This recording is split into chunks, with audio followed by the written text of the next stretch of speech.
Hello. Welcome to Gas It Out. Well, you can't start with you absolute weirdo. Well, show the bit that you... if everyone can see what you just did.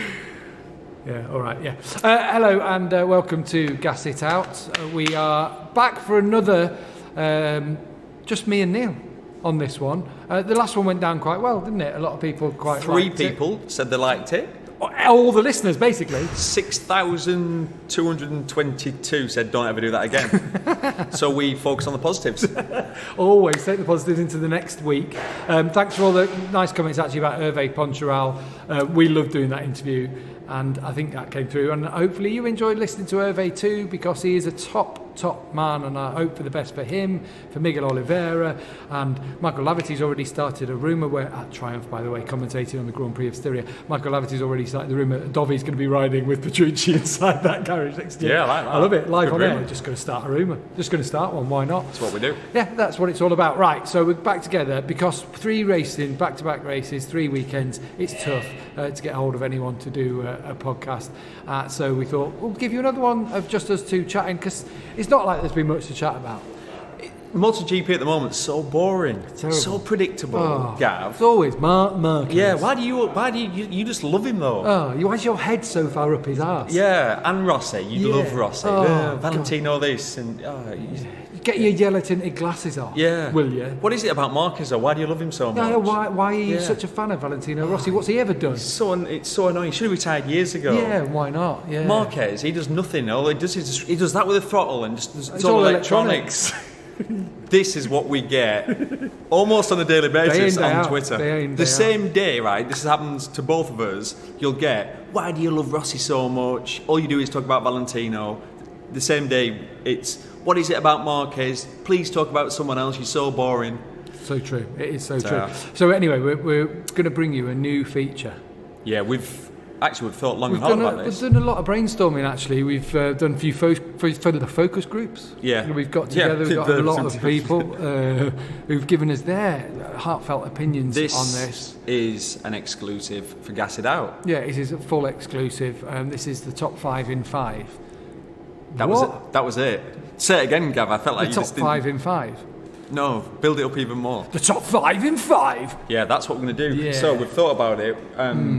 Basically, what we're going to do is we're going to discuss the 5 top subjects of the week from social media. How do we know the top 5 subjects? Well, we have blown the Gas It Out budget on an algorithm. Now, you'll have heard about algorithms. Yeah. You know, GCSEs and A-levels, all the rage, innit? An algorithm. Clearly working well for the GCSEs. Exactly. We thought we need to get involved in this because it is such a thing at the moment. Yeah, so algorithms. We've blown the whole Gas It Out budget on an algorithm. Yeah.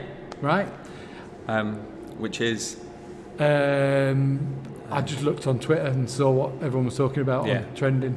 And you just thought, oh, that seems popular. Yeah, so we'll just talk about it. Yeah. Yeah, Great but algorithm. it's a big budget. Yeah. It is a big budget we've got. Where are we at with the budget anyway at the moment? It's gone up.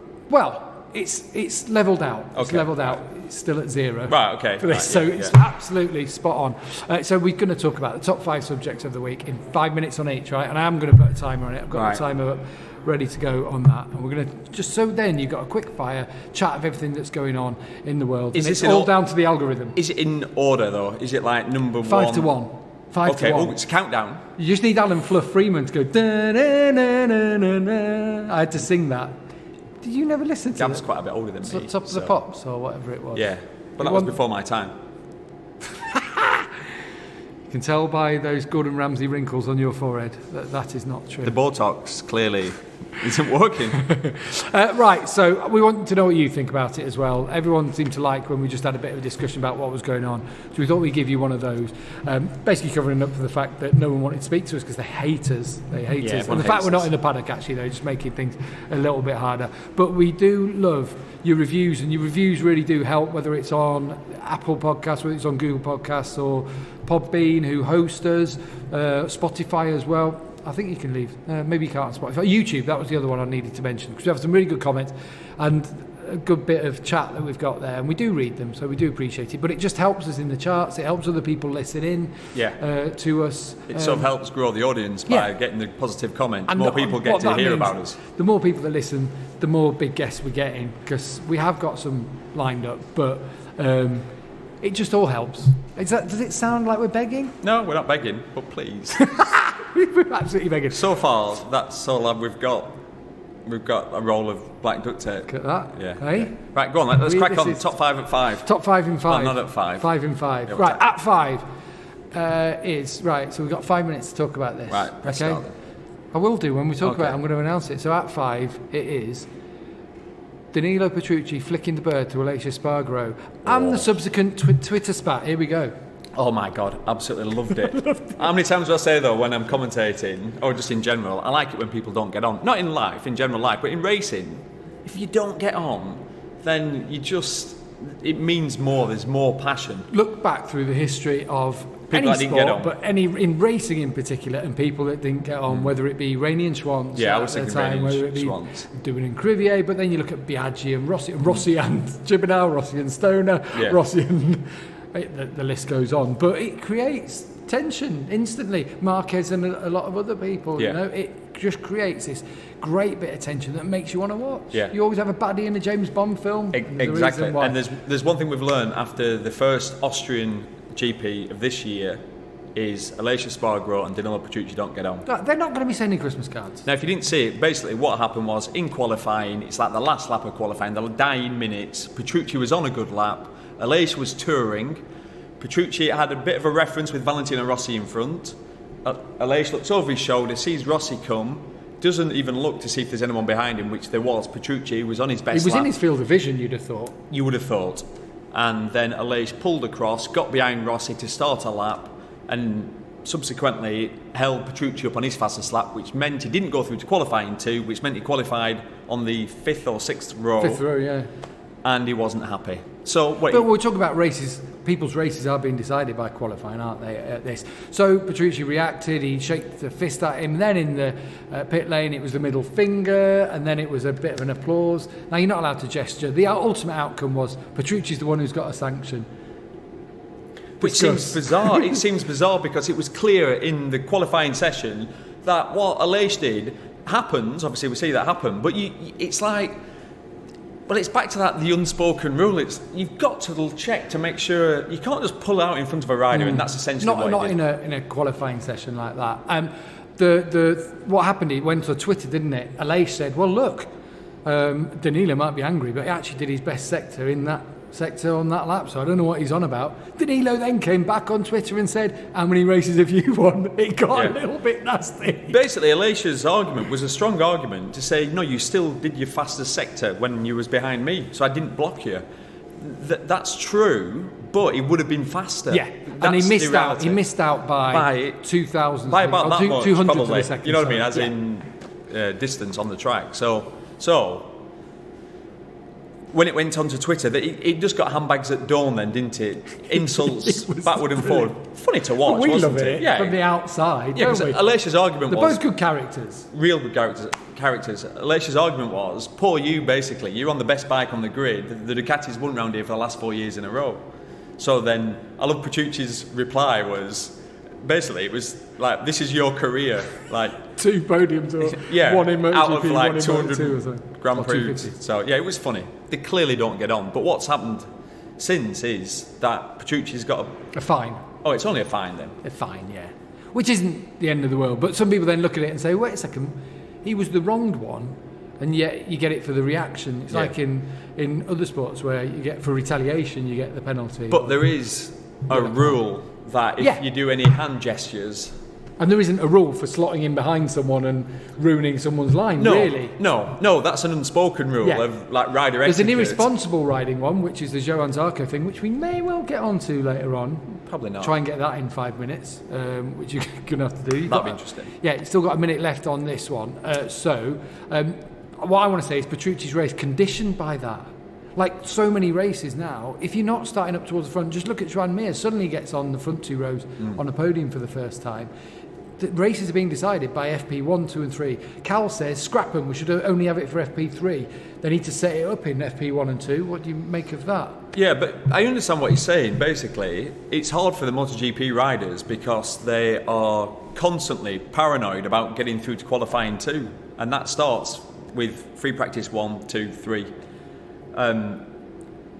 But it's the entertainment business. So what it does is it puts value on every session. Yeah. Every session, the riders have to put a new tyre in at the end and try and set a time to make sure they're in the top 10. Every session counts, and that's what the fans at home who are paying the money, whether to watch it on TV, whether to go to the racetracks. There's bikes out on track, and it means something. Yeah, it means something. Sport is it's got to mean something. 9, 8, 7. So that's our take on that. So that's the first we one. Rattled through that quite quickly. That was good.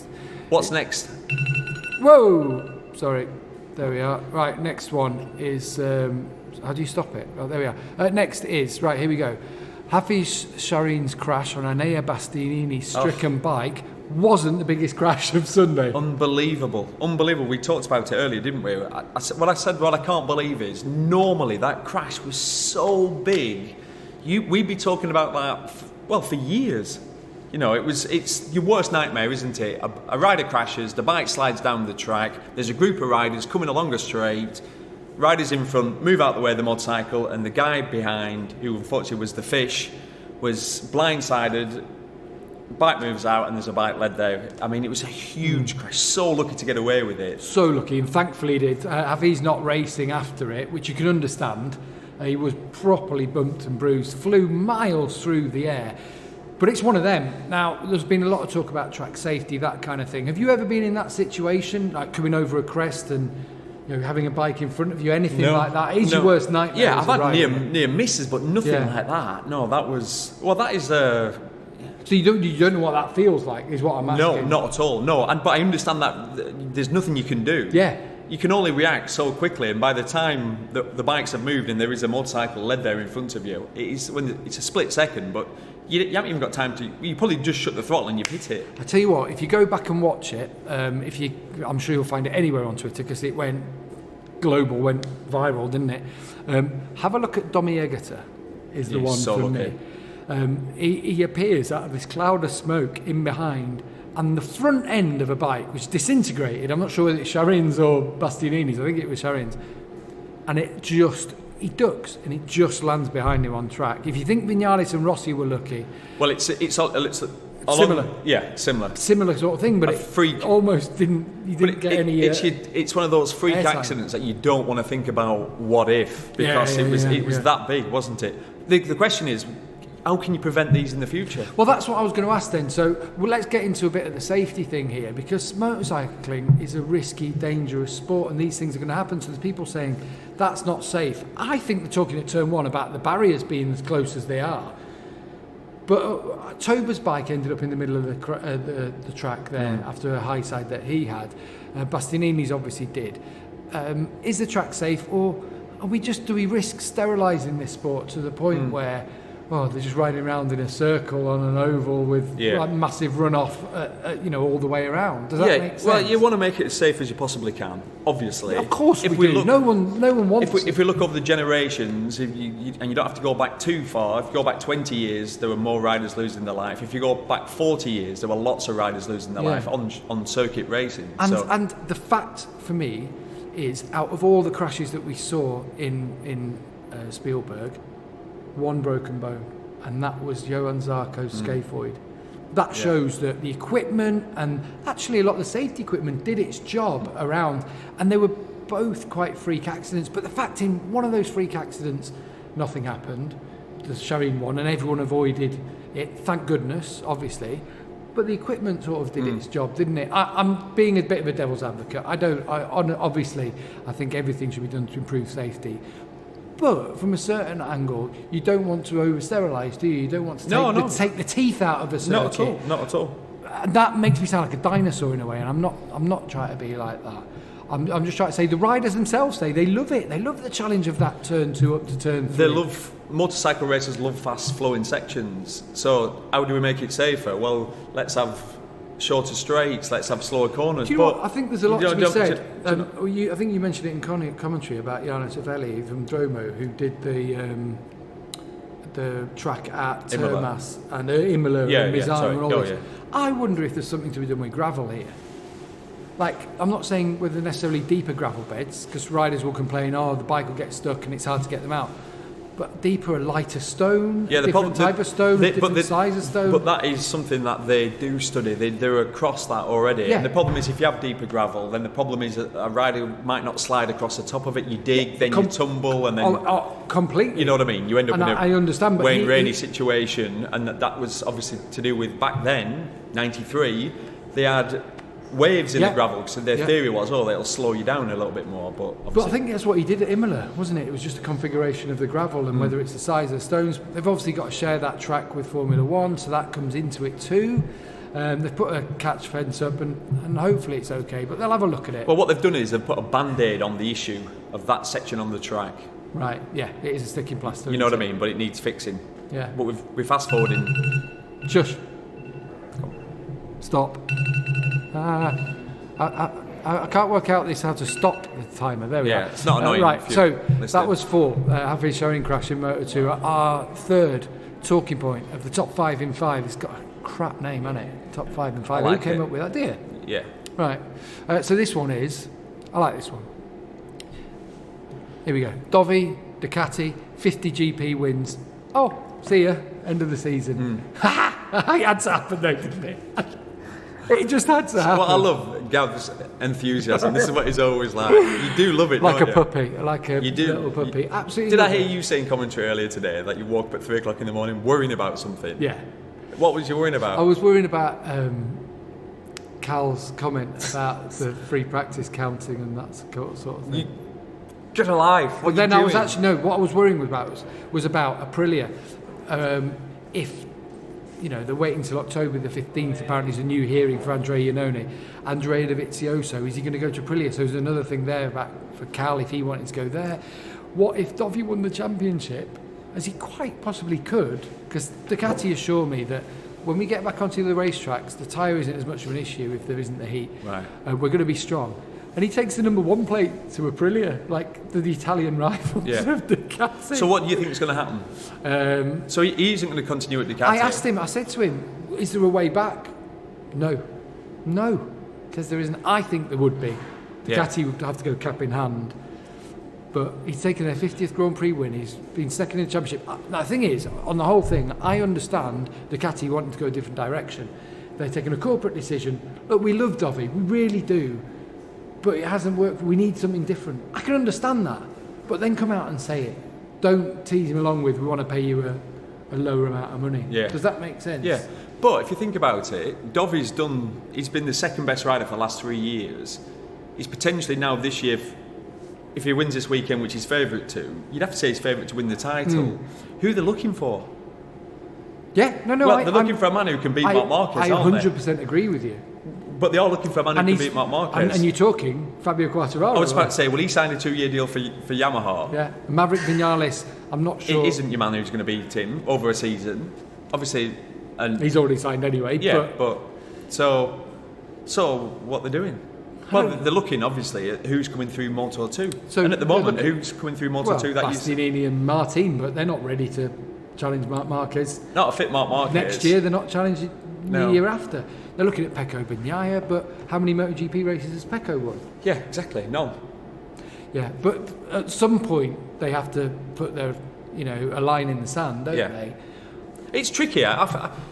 It's difficult. It's difficult for everyone to try and beat Marc Marquez on the Honda. A lot of people feel bad for Dovi, don't they? And I think that's fair enough. We all do slightly.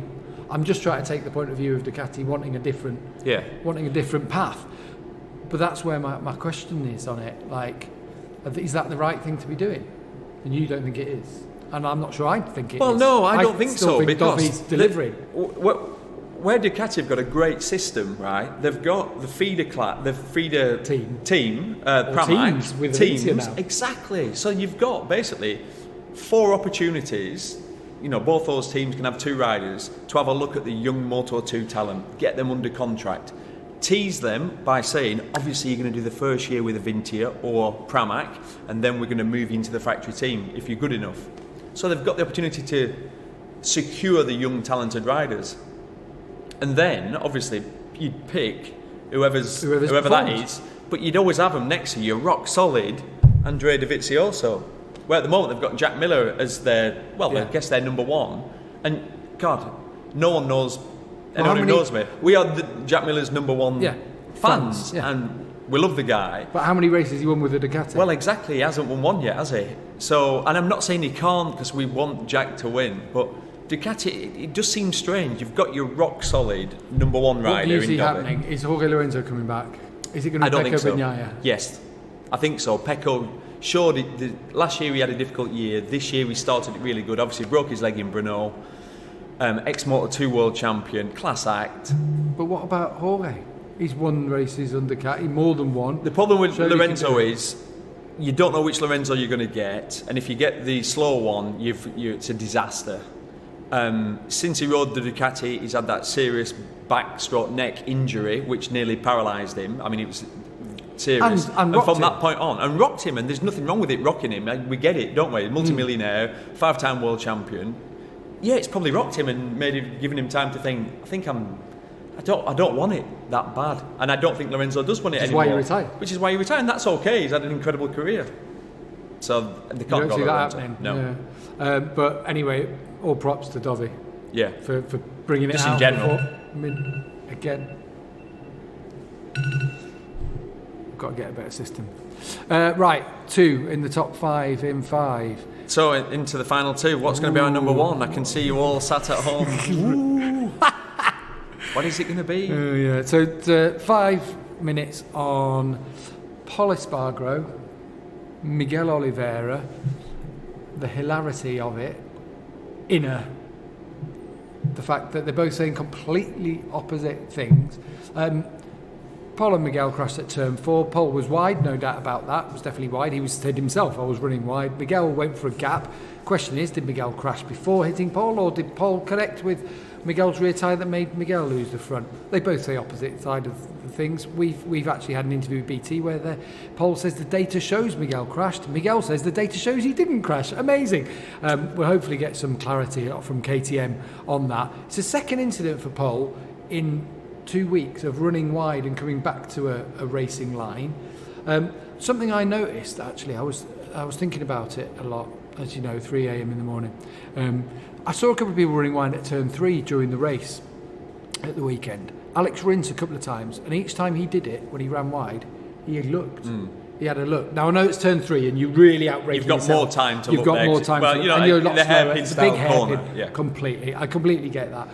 But it's almost a natural reaction to, you know, and that's where I'm saying I am not criticising Pol in this, because he felt that was my natural line that I was taking because my tyre was different in this one. But as the ex-MotoGP, as the ex-world champion, what would you say? You have to look, and because you know it's more so than ever, it's close. If you've gone wide, you know that you're coming back, and you're like this. Literally, if you don't look, you're like this, or you're looking like that, and you're ready. And if a bite then appears, you're ready to do that. Think how many times watching races that you see the rider on the outside pick it up. That's because they're like you're looking like that constantly, and then you go, oh yeah, bit of side eye. Close. Give it a bit of side eye. Yeah, but you have to. That's what everybody does, and they're the rules. What do you think? Do you think Pol gets a little bit? He denies it. He says, look, I'm at normal, calm during the race, but he gets wound up. He appears to. Yeah. He appears to. He's not a dangerous rider. I've never looked at Pol going, oh, he's wild, he's dangerous. He's got a wild riding style, but he's not a dangerous rider at all. The fact that he was in the similar situation the weekend before in Brno, where we've analysed it on my screen, is clearly it's my screen, by the way, see? I use that screen sometimes. It's my bloody screen. Right, anyway, but the weekend before, Pol was definitely wide, and as he's coming back, you've got to be like looking, thinking, oh. But again, in that, that's what I think where it's all getting a bit lost in translation. I don't think anyone's blaming Pol. They're just saying it's a racing incident, aren't we? Saying racing incident. You know, the person on the inside. Well, the Johan Zarco incident, we're not sure you can even see Pol there, but it converges. These things happen. Exactly. Just like we'd said the weekend before, it was always a racing incident, and unfortunately Zarco got a penalty. And we're like, well, that's not really fair. This time, Pol is declared straight away it's a racing incident, which leads me to believe that he's more guilty, because the first time with the Zarco incident, Pol said it wasn't a racing incident, Zarco was out of order. The difference we've got is, and it's a big difference, is on both separate occasions, Like the first one, we've got video evidence. The second one, there's no video evidence. That's the problem we've so got. This is where there's another thing we've learned over the years. You can't trust riders. So the riders' opinions, you know what I mean? As in. But if you've no video evidence, the riders are going to tell you whatever you want to hear. It's their point of view, isn't it, on that? But the thing is, they've got some data that apparently contradicts. I did this interview back to back with them, honestly. Just comical of them both saying complete opposite things and what we need, and we'll hopefully, after this is probably being recorded, we'll find out from KTM. They'll know. Yeah, there's one thing: they are not on each other's Christmas card list. No, they're definitely not friends. The best line for me from Miguel Oliveira was, "I'm not saying that Pol's stupid or any other riders are stupid, but some people are born with less intelligence than others." Yeah, it's a great line, but that's what stoked the fire. Of course it did. Yeah, sure. Of course it did. Yeah. And Miguel said, perhaps I said a few things that were a little bit close to the bone, which is absolutely true, he did. But we love it. We absolutely love it. And it's a big talking point. It's great. They're both in KTM. Miguel's taking his ride next year. Do you reckon Pol's regretting moving to Honda? Yes. Definitely. Wouldn't you? Well, you look at the KTMs, they're only going forward. The problem with the Honda, 15 seconds left, is obviously we know Marc Marquez is the only man who can ride it to the level where it's at, and because of that, its development has stagnated. Yeah. Because Marquez can just do weird things on it. Yeah. No one else can. And Taka Nakagami's top Honda and stopped on that. Right, last one. Top one. Top of the pops. So this is you like this one. So the number one. Well, I'm going to guess Gav bought a round last weekend. No one can believe it. I mean, it's the first time in 7 years Gav's bought a beer. That is a rumour, unsubstantiated and not true, actually. He owns a wallet, which in the past we've always said it's like the Queen. We've never even seen his wallet. So that was it. Comes out. Okay, he doesn't own a wallet. So £20, but it is actually the old version, so I'm not sure it's legal tender anymore. So what's number one, Gav? It is, of course, it is Joan Mir finishing on the podium with Suzuki. No, it's not, of course. Of course it's the crash. Zarco, Morbidelli, I'll start the timer. Valentino Rossi and Maverick Viñales had someone, or had big moment of divine intervention, absolutely, to miss out, and it was. I've not seen anything like it for a long time. Well, I've not seen anything like it where someone is so lucky. I don't think you can't believe. For what? Yeah, I've got it on the screen. We're going to analyse it this weekend, and I've just looked. I've been practicing it's hard to know what to say because Viñales is.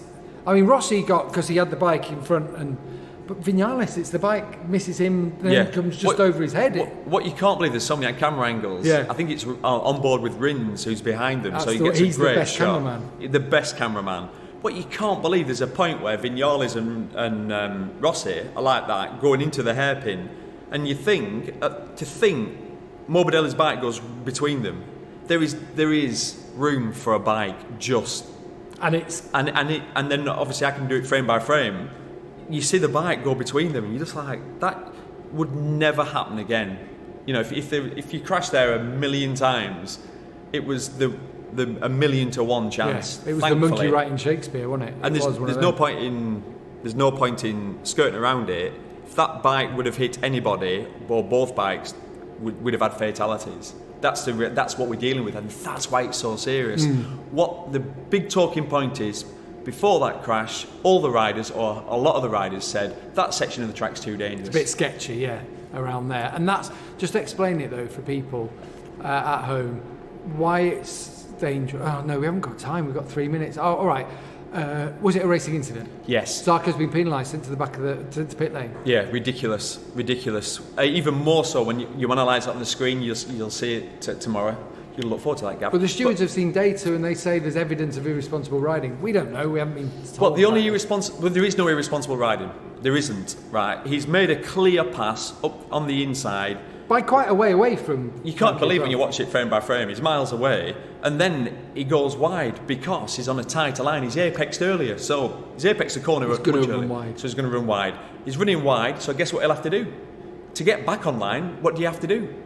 Just go slow. Yeah. So he's rolled off earlier than Morbidelli's expecting. Morbidelli's caught in a bit of a blind spot. It happened so quick. you can't criticise Morbidelli because the problem is you've got hours, days, weeks to analyse it afterwards. When you're sat on a motorcycle and someone passes you and goes, 195 miles an hour. And the wind, the noise, everything's happening, and a bike appears, and all of a sudden it's slowed down, and you go like that, but you're into the back of them. Isn't that Zarco's fault for putting himself in front of Frankie? No, not at all. Hope you're still recording. No, because what we've to remember is this is a race. The door was wide open. He's on a faster motorcycle. He's on the fastest bike. Morbidelli's on the slowest bike. So he powers past. Well, he couldn't go to the other side of Morbidelli because Morbidelli was blocking. And rightly so. You know what I mean? He was using all the track. So he went for the gap, went through, and he's clearly through. And he's through for some time. That might be half a second. But Morbidelli's aware of it. It wasn't... I've seen so many worse manoeuvres by riders. It wasn't a crazy move, so the fact that he's got a penalty is ridiculous. Yeah, but Rossi and Frankie all came out and criticised Joan. I think Valle rolled back a little bit, didn't he, and sort of said, look, Joan, I wouldn't say he's necessarily a dangerous rider, but you've got to take care of other riders. You've got to bear that in mind. I don't know, I found myself more on Joan's side on this one, not criticising Frankie, but just that I just saw it as a racing incident. It's a racing incident. Look, you've been at the end of a straight at 200 miles an hour. And it feels horrible, actually, when someone passes you. Because this could happen at Mugello. It could so happen at Mugello. Phillip Island, it has happened with Zarco and touching, actually in Morbidelli's position, touching the back of Marc Marquez. Yeah. And that was classed as a racing incident then. It was a racing incident. There's no way that Zarco should be penalised. I mean... What can you learn from it? Do you know what you can learn from it? That the rider's gut feeling was right. This section of the track's really dangerous, and if somebody goes down here, someone could get killed. The fact that no one got killed, we're so lucky. Yeah. But what will the riders learn from it racing-wise? Nothing, because it was a racing incident. Because and if the door was open, like the Pol and Miguel one, the door was open and the rider behind went. I think Miguel said it perfectly when he said, I've learned ever since I started racing, if the door is open, I'm going to go through it. That's racing. That's racing, and that's why we love it. Yeah. And just on that the whole incident. That's it, top 5 at 5. I want to say something still about it. Am I allowed to extend? We're going to have any other business. No, but the only thing is, the only issue is that goes global then, doesn't it? I've seen, the likes of Gary Lineker talk about it. I've seen on the BBC News, and suddenly our sport, I don't know whether it shows it in a good light or bad light. Does that make sense? Yeah, well, it's what we've seen since I've been involved in motorcycle racing. If there's a nasty crash or if someone gets killed, then it goes to a wider audience for the wrong reasons, Where when we have an incredible... But it is, that's part of the love that we have for it, is that you guys are doing something amazing. Do you know what? Let me explain something to you. Dangerous. Do you know who quoted it the best was Neil Mackenzie? And I was talking to him on the phone about it, and he said, everyone's going crazy about how dangerous it is and this, that and the other. And he says, at the end of the day, we're motorcycle racers, love to race bikes. And even if somebody did have lost their life, it makes no difference. You will go racing the next week because that's what you do. That's what you do. You know the dangers when you start. And it sounds harsh from people outside the sport, doesn't it? From day one, you know the dangers, and throughout your career, you see riders that have lost their life. So it's not a shock. You're not playing table tennis and going, "Oh my God, someone's just died. I didn't sign up for this."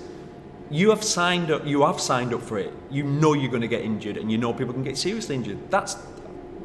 So basically, learn from it, as in alter the track or the runoff, and then you forget about it. Yeah, that's right. Neil Mackenzie, by the way, episode 14 of Gas It Out, really good one to chat about Neil Mackenzie's career. Go back and listen to it. We haven't got a video version of that one, although it is on YouTube as an audio version. Just any other business, few things to just quick mention. Which one do you want to pick? Fabio Quartararo leading the championship, not having a good result. Maverick Viñales, again, struggling in the early stages. He said he was having a good race up to that point when I spoke to him. Or what about the fact that we still are half an hour into this podcast episode, where are we? And we haven't talked about Marc Marquez. Can you believe it? There's life outside of Marc Marquez. Or Suzuki, Joan Mir, Alex Rins, what he's doing with a broken arm. Go on, I'll give you a minute to talk about. Well, I think the good news is that you don't need Marc Marquez there every weekend, because I was sort of worried when he obviously didn't race in Austria, the news about his arm, and I'm like, oh no, it's not going to be the same without Marquez. Well, actually, it's better without him. That's how I'm seeing it, because everybody's got a chance of winning, and everyone can see that. There's a world championship for the taking. Quartararo is obviously leading the championship. We've seen him sort of struggling a little bit for the very first time, making mistakes. Viñales is slightly flaky on those first laps, still same problems, which obviously it makes the whole championship wide open. Mir, getting his second, he was the one who gets forgotten about. Joan Mir, the young Spanish rider, obviously ex-Moto3 world champion, in his second year is on the podium. And because I've followed his career, I'll see how long I got left. Because I've followed Mir's career. 10 seconds. When he started to win in Moto3, he took a massive step in confidence and he was a different rider. I think we'll see a different Mir this weekend. He will expect to be on the podium. There's your minute. I have to say, for any other business, it would be about, well, you've sort of covered it, but Suzuki. At the start of the season, and I'm no expert, as we all quite clearly know, from listening to the absolute shunter that I come out with. But I reckoned that Suzuki were going to surprise us, and I was so disappointed in that first Jerez race that Mir would drop right to the back, didn't he? Yeah. Rins didn't race hurt because he was himself. injured, And then the next one, Mir's there. Oh, it looks promising. Then he's taken out by Lecuona. Yeah, it felt like the same old Suzuki. Lots of promise, but nothing there. Rins should have won in Austria at a track that shouldn't suit the Suzuki, but that bike looks it's an all-rounder. That's what I love about that bike. I love how it's, we've got your KTMs and Suzukis that a few years ago weren't in the sport, and they came back to the sport because of the rules, and it's working. Yeah. That's what I love, and I love the fact we have 5 different manufacturers winning a year. Alex Rins probably will win a race soon. I think here in Misano he's gonna do it, and I just love it, and the fact that Rins is doing it with 2 brakes in his right arm. Seriously impressed. Joan Mir, we've picked him out since he came in. We know people around him. He is a star. He's an absolute. Well, I think we've said since Moto3 he's going to challenge Marc Marquez. Yeah. He's got a chance, and now he just needs that confidence, which he'll have got from being on the podium. Yeah. Should Ducati have been looking at him? But Suzuki signed him up early, didn't they? That's why they did it under lockdown. That's all from our top 5 in 5 here on Gas It Out. I hope you've enjoyed it. If you listened to this before the Styrian Grand Prix, I hope you enjoy the weekend. If you've listened to it afterwards, hello. Did you have a good time watching Styrian Grand Prix? If you're listening to this in 2025, please send your best message to our alien overlords. We do believe in them, and we think they are the future. Shall I shut up now? Yeah. Please leave a like for us. Please leave a nice review. If you've got a bad review, just don't bother saying anything. No. Keep your negative comments for Twitter. Your mother must have told you when you were young. If you've got nothing nice to say, then don't say anything at all. Yeah. That's all from us. Yeah? Thanks for listening. Cheers. Love you, Gav. See you. Bye-bye. Bye. Bye. Ciao, ciao.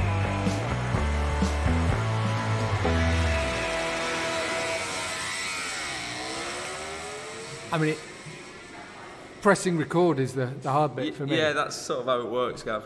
Finding the bit where you press record. Right, you ready? Come on, Gav, you can do this. You've done TV before. Come on. Come on. I've got a bit light-headed on that. Right. Hello. Welcome to Gas It Out.